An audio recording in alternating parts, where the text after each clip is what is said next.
You know that feeling, right? Of being completely, totally stuck. Maybe it's in your career or a relationship or just life. You feel like you're on a treadmill. You're putting in the effort, but you're not actually going anywhere.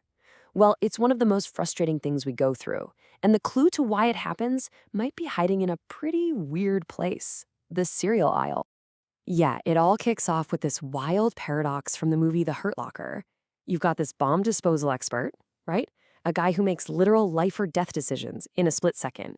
But then you put him in a supermarket, and he completely freezes up, totally paralyzed by all the different kinds of cereal. And that's the big question we're going to tackle. Why does that happen? What is going on inside our heads that makes a complex brain just shut down? See, to get unstuck, we first have to figure out what's holding us there in the first place. So, let's start our investigation. We're going to look at 3 big psychological reasons we get stuck. And trust me, the first one is a little counterintuitive. Okay, let's talk about jam. There was this famous study where researchers set up a tasting booth in a grocery store. On one day, they offered 24 different kinds of jam. A lot of people stopped to look, sure, but only 3% actually bought a jar. Then they tried it again with just 6 varieties. And get this, sales skyrocketed to 30%. That's a tenfold increase. More choice actually led to way less action. Yeah, there's a name for this whole phenomenon, analysis paralysis. It's that feeling when you have so much information, so many options, that instead of helping you decide, your brain just short circuits. Sound familiar? You get so caught up weighing every single pro and con that you end up doing nothing at all. But here's the thing. It's not just an external problem of having too many jams to choose from. The next piece of the puzzle is all about what's going on inside. It's about how our brains are wired for happiness, especially after we make those big life-changing decisions. This brings us to a fascinating idea called the hedonic treadmill. Basically, the theory is that all of us have a kind of happiness set point. No matter what happens in our lives, whether it's amazingly good or terribly bad, we tend to drift back to our own personal baseline level of happiness over time. And this isn't just a theory. A really famous study looked at lottery winners and people who'd been in serious accidents.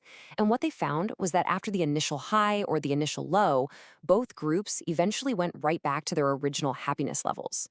This explains why getting that dream job doesn't always fix things for good. The newness wears off, and you're back on the treadmill. So we've talked about too many choices outside and our happiness baseline inside. But the third reason we get stuck might be the most powerful one of all. It's the vicious cycle we create in our own minds. It goes something like this. First, something happens you don't like. A mistake, a setback, whatever. But then comes the real killer move. You judge it. You judge the situation, and worst, you judge yourself for it. That judgment is what makes you feel frustrated, powerless, and stuck. And because you're so focused on that negative feeling, you just end up creating more of it. It's a feedback loop from hell. Okay, so that's the diagnosis. Analysis paralysis, the hedonic treadmill, and these negative thought loops. It might sound a little bleak, but hey, understanding the problem is half the battle. So now for the good part. Let's build our toolkit with 3 really powerful mental models to break us free. Our very first tool is all about making a shift from being a maximizer to what's called a satisficer. A maximizer has to find the absolute 100% undisputed best option. And that, of course, leads right back to analysis paralysis. A satisficer, on the other hand, just looks for an option that's good enough. As soon as they find something that checks their main boxes, they make a decision and they move on. And here's the crazy part. A study on job hunting found that the maximizers, the perfectionists, actually landed jobs that paid 20% more. But even though they did better on paper, they reported feeling worse about their jobs. Why? Because they were always wondering, what if, about all the other jobs they didn't take. The good enough crew? They were happier and just got on with it. You know, there's a perfect example of this in pop culture. Think about Indiana Jones and the Last Crusade. The bad guy picks the shiniest, fanciest, most blinged out cup as the Holy Grail. And, well, it doesn't end well for him. But Indy? He's a total satisficer. He picks the plain, simple wooden cup, the cup of a carpenter, because it met the criteria. He chose good enough, and he won. All right, on to tool number 2. This one comes from a decision that literally changed the world.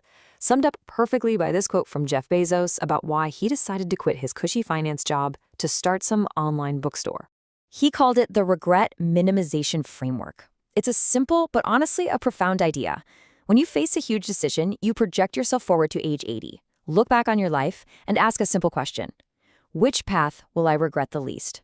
And psychologists will tell you, over the long haul, we are haunted way more by the things we didn't do than by the things we did and failed at. So how can you actually use this? It's pretty straightforward. Just take a second and picture yourself, older and wiser. And from that perspective, look at the choice in front of you. Which option is going to leave you with fewer what-ifs? It's a brilliant way to cut through short-term fear and focus on what really matters to you in the long run. Now for our third and final tool, and this one is built on a truth that we all seem to forget. Your brain is not a computer with infinite processing power. Your ability to make good choices is a limited resource. It's like a muscle. The more you use it, the more tired it gets. And if you need proof, check out this absolutely shocking study of parole hearings.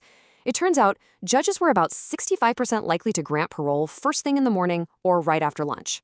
But as the day went on, that number dropped to nearly zero. We're talking about the same kinds of cases, the same evidence, but radically different outcomes, all based on what time it was. The reason for this is something called decision fatigue. Every single choice you make all day, from what to wear, to what to eat, to whether you should take that new job, it all drains the same mental battery.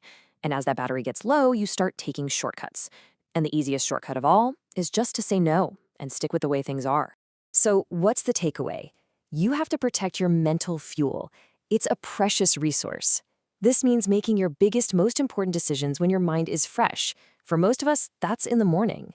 Automate the small stuff, like what you eat for lunch every day. And please do not try to make a life-changing choice when you're tired, hungry, or just totally burned out. Phew.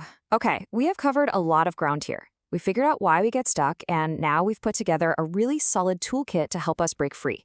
So let's do a super quick recap. Here it is, the whole strategy in one place. If you're frozen by too many options, you use the good enough solution. If you're paralyzed by fear of what might happen, you use the regret minimization framework. And if you're just plain exhausted, you've got to manage your mental fuel. 3 common problems, 3 powerful tools to solve them. Look, at the end of the day, feeling stuck is not a life sentence. It's just the result of a series of decisions or maybe a lack of decisions. But that can change. You now have a toolkit for thinking clearly and acting decisively. So the only question left is, what are you going to do with it?